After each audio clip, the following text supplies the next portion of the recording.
Hər uğurun bir başlanğıcı olur. Mənimki Kaspi idi. Sinif otağımızda bir pəncərə var idi. Hər gün onun qarşısında dayanıb düşünürdüm.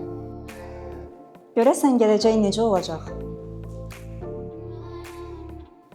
Onda bu suala cavabım yox idi. Amma Kaspi mənə bu cavabı tapmaqda böyük dəstək oldu.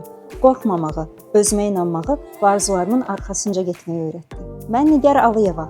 Kaspi liseyini 2019-cu ildə qızıl medalla bitirmişəm. Elə məktəb illərində mən Azərbaycanlıyam yarışmasının qalibi olmuş, Respublika Fən Olimpiyadasında Azərbaycan dili və ədəbiyyat üzrə 2-ci yerə layiq görülmüşəm. 2023-cü ildə Bakı Dövlət Universitetinin Hüquq fakültəsini fərqlənmə diplomu ilə bitirmişəm. Hazırda hüquqşünas, tərcüməçi və jurnalist kimi çalışıram.